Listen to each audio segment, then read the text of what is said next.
Assalamualaikum warahmatullahi wabarakatuh.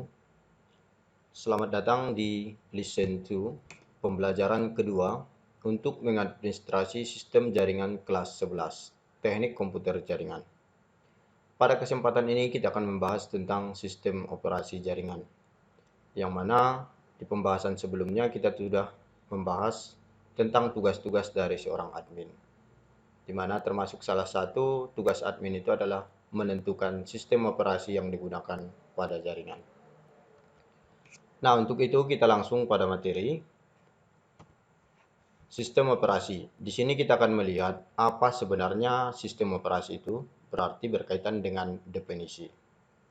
Sistem operasi atau operating system, ini istilah yang sering Anda dengar nantinya, atau sering disingkat dengan OS, adalah sebuah software yang mengelola sumber daya perangkat keras dan menjembatani komunikasinya dengan software yang digunakan oleh user.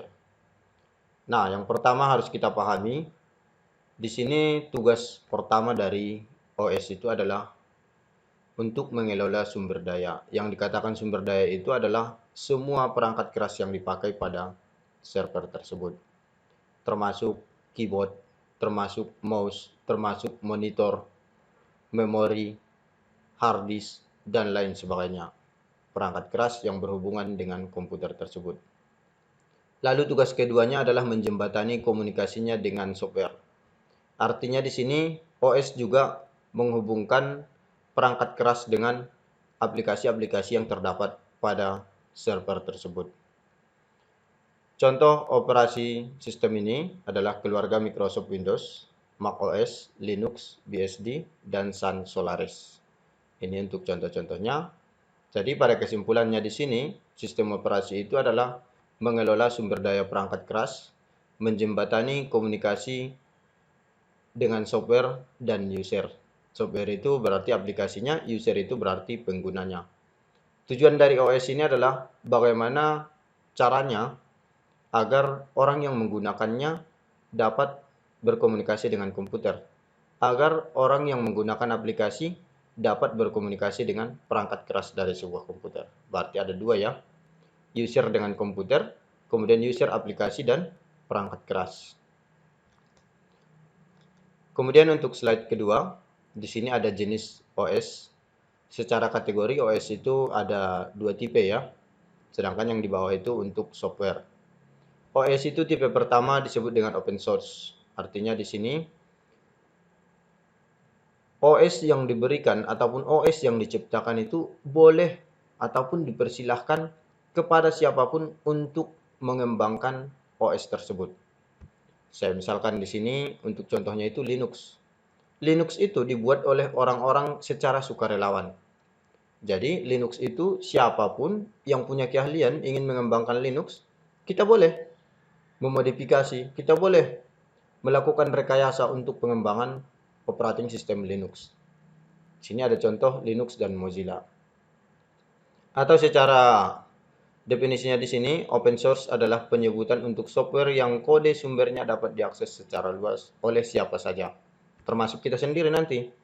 Misalnya kita masuk ke linux.org, setelah kita masuk, kita download, lalu kita kembangkan, itu sah-sah saja. Karena memang sifatnya open source, terbuka untuk siapapun, untuk semua para developer di bagian dunia manapun, termasuk kita Indonesia. Sedangkan untuk yang tipe kedua disebut dengan closed source. Software yang kode sumbernya tidak dapat diakses oleh masyarakat, hanya dimiliki oleh perusahaan pengembangnya, contohnya Microsoft. Jadi kalau di OS jaringannya misalnya Microsoft Windows Server R12 atau Windows Server 2012, itu tidak boleh kita melakukan modifikasi. Kita hanya menggunakan apa yang sudah diberikan oleh perusahaan, lalu kita pakai. Atau untuk aplikasi itu ada Photoshop. Photoshop itu hanya boleh digunakan, bukan untuk dimodifikasi. Jadi secara singkatnya, open source boleh dikembangkan oleh siapapun dan diberikan lisensi terhadap semua orang yang ingin mengembangkan. Sedangkan closed source, kita hanya menggunakan dan pengembangannya hanya diberikan hak kepada pihak perusahaan penyedia OS. Sedangkan yang ketiga ini ada freeware atau free software. Software yang dapat digunakan secara bebas oleh siapa saja. Bedanya dengan open source, free software ini tidak mengizinkan pengaksesan kode sumbernya. Jadi, free software ini hanya penggunaannya yang bebas kepada siapa saja secara gratis.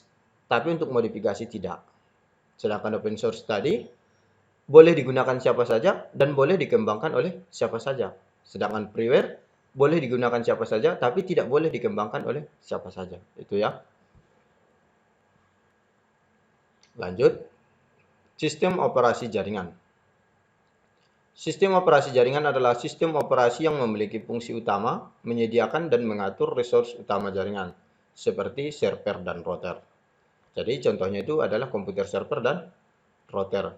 Tugas dia adalah untuk memberikan pelayanan pengaturan kepada semua sumber utama jaringan, termasuk misalnya untuk pembagian hard disk, termasuk untuk pembagian bandwidth jaringan, dan lain sebagainya. Itu tugas dari sistem operasi jaringan. Jadi, dia berfokus untuk memberikan pelayanan, untuk memberikan akses, dan untuk menjamin keamanan dari semua perangkat yang terhubung kepada jaringan. Itu tugas dari sistem operasi jaringan. Jadi contohnya itu perangkat server dan router. Routernya itu baik dia router MikroTik atau router Cisco ya. Sistem operasi jaringan dapat berjalan pada sebuah mesin server. Nah, ini boleh dimasukkan ke dalam server OS-nya, mesin PC, atau hanya dapat berjalan perangkat jaringan khusus seperti router. Seperti di sekolah kita itu yang menggunakan router MikroTik ya. Jadi dia hanya bisa dijalankan melalui MikroTik. Contoh sistem operasi jaringan adalah Microsoft Windows Server, Linux, NetBSD, Cisco IOS, dan MikroTik. Nah, di sini ada fungsi sistem operasi. Apa sebenarnya fungsi sistem operasi itu secara umum? Tugas pertamanya adalah sebagai jembatan penghubung antara hardware dan program aplikasi yang dijalankan. Jadi, OS itu bertugas bagaimana caranya ketika diketikkan di keyboard huruf A, maka akan menampilkan huruf A. OS itu juga bertugas bagaimana untuk pengendalian grafis. OS bertugas dan lain sebagainya. Banyak tugas-tugas yang harus dilakukan oleh OS. Pada intinya, dia berfungsi sebagai jembatan antara hardware dan software. Kemudian poin kedua, mengatur dan mengawasi penggunaan perangkat keras oleh user dan berbagai program aplikasi resource allocator. Jadi, tugas si OS juga untuk mengawasi. Pak, seperti apa dia mengawasi? Contoh, ketika pertama kali komputer kita hidupkan, itu ada yang namanya dengan post test. Nah, di sana dia akan tes semua perangkat keras, apakah sudah siap untuk digunakan. Kapan akan digunakan. Dan yang boleh menggunakan siapa saja atau aplikasi apa saja. Di situ, apabila dia tidak lolos tes, maka akan gagal boot. Komputer gagal untuk dinyalakan. Jadi, sebelum kita hidupkan itu sendiri, dia sudah diawasi. Dia sudah dialokasikan. Ini digunakan untuk aplikasi apa? Misalnya keyword. Yang boleh mengakses keyword itu apa saja? Microsoft Word, Notepad, dan lain sebagainya. Kemudian sebagai program pengendali yang bertujuan untuk menghindari kekeliruan atau error. Dan penggunaan komputer yang tidak perlu sebagai guardian yang menjaga komputer dari berbagai kemungkinan kerusakan. Apabila aplikasi Word tidak kita gunakan, maka keyword itu tidak diperuntukkan untuk Word. Dia hanya diperuntukkan apabila aplikasinya dibuka. Jadi dia OS bertugas untuk mengendalikan ini agar tidak terjadi guardian ataupun di sini kekeliruannya. Misalnya CPU-nya jadi sibuk terus gara-gara apa? Gara-gara banyak yang menggunakan perangkat keras tersebut. Misalnya aplikasi kamera dua kita buka sekaligus. Maka OS akan mengendalikan aplikasi mana yang duluan dibuka, maka dialah yang berhak untuk mengendalikan kamera dan sebagainya. Manajer sumber daya hardware, seperti mengatur memori, printer, CD-ROM, dan lain-lain. Jadi, OS juga sebagai manajer, dialah yang mengelola semua perangkat keras yang ada. Contohnya itu memori, penggunaan memori. Misalnya klien 1 budgetnya hanya sekian giga, klien 2 sekian giga, klien 3 sekian giga. Itu tugas OS setelah dilakukan pengaturan sebelumnya. Printer, Misalnya ada 3 klien yang ingin menggunakan printer ya, 3. Maka siapa yang duluan memanggil untuk layanan printer, maka dialah yang dituruti oleh si server. Dan berapa lama waktunya dia juga menentukan sesuai dengan permintaan dari si klien dan juga CD-ROM dan lain-lain. Masih banyak perangkat keras yang bisa di-share melalui server. Lanjut di sini ada komponen utama sistem operasi. Jadi untuk melakukan tugas-tugas tadi, ada 3 syarat komponen yang harus dipenuhi oleh server. Yang pertama, sistem operasi itu harus memiliki kernel, memiliki file, memiliki user interface. Apa itu kernel, apa itu file, apa itu user interface? Nah, kita bahas di slide berikutnya ini. Kernel merupakan suatu software, kumpulan program yang membentuk sistem dan memiliki tugas melayani bermacam program aplikasi untuk mengakses hardware komputer secara aman dan terkendali. Jadi, kernel ini berupa software bawaan dari OS.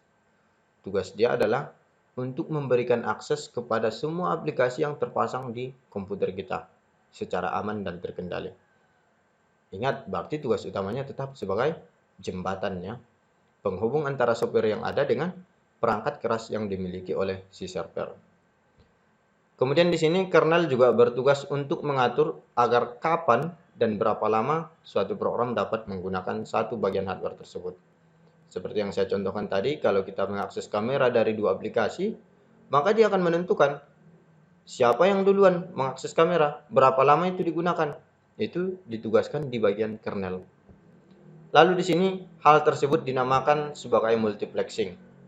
Jadi mengenai jadwal, kapan, dan berapa lama itu disebut dengan multiplexing dari OS.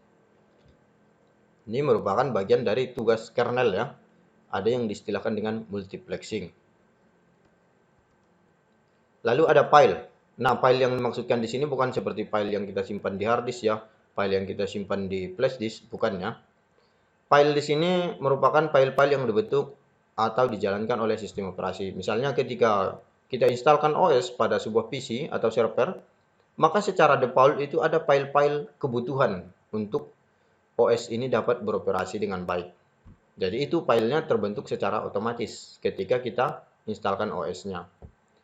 File juga berarti sistem berkas dan file sistem dimiliki oleh suatu sistem operasi. Jadi itu merupakan berkas yang dibawa oleh sistem operasi ketika sudah diinstalkan pada sebuah server. Jadi berbeda ya dengan tipe file yang biasa kita lihat di flash disk. Kemudian yang berikutnya user interface. User interface ini kalau saya sederhanakan itu berupa antarmuka. Antarmuka itu berarti jembatan antara si komputer dengan si pengguna agar dapat berkomunikasi dengan baik. Misalnya melalui aplikasi. Sebuah sistem operasi memiliki karakteristik bentuk interface tampilan yang menjadi interaksi antar user dengan komputer. Misalnya antara saya dengan komputer saya agar bisa saling memahami, maka dibuatlah interface. Bentuk umum interface ada di pasaran ini ya, ada 2 tipe. Yang sering diistilahkan dengan Command Line Interface atau CLI. Kemudian yang kedua Graphical User Interface atau GUI.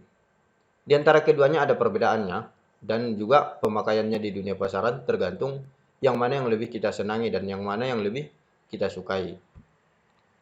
Secara sederhananya, kalau dia CLI, semua perintah itu didominasi dengan penggunaan perintah berupa teks. Misalnya kalau kita ingin untuk membuka atau menutup suatu aplikasi, maka kita harus ketikkan perintah exit. Berarti kita berbasis teks ya. Kalau mungkin di komputer sehari-hari kita itu, yang sering kita temukan itu ada yang disebut dengan command line ya. Yang teksnya kita ketikkan secara manual. Sedangkan kalau di graphical user interface, itu semua perintah disajikan dalam bentuk grafis. Misalnya untuk membuat cetak tebal kita hanya cukup klik huruf B. Untuk membuat huruf miring cukup klik dengan huruf I. Itu disebut dengan berbasis grafis. Kita hanya tinggal klik gambar yang sudah disajikan sebagai bentuk dari perintah.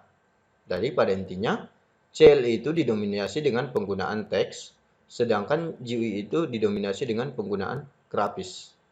Jadi kedua-duanya ini memiliki perbedaannya namun tujuannya sama, CLI perintahnya berbentuk teks, GUI perintahnya berbentuk grafis. Itu secara sederhananya. Nah, di sini ada dua soal yang saya berikan untuk pengembangan diri. Yang tentunya di sini apabila Anda ingin lebih menguasai, lebih mendalami, coba dikerjakan tugasnya ini.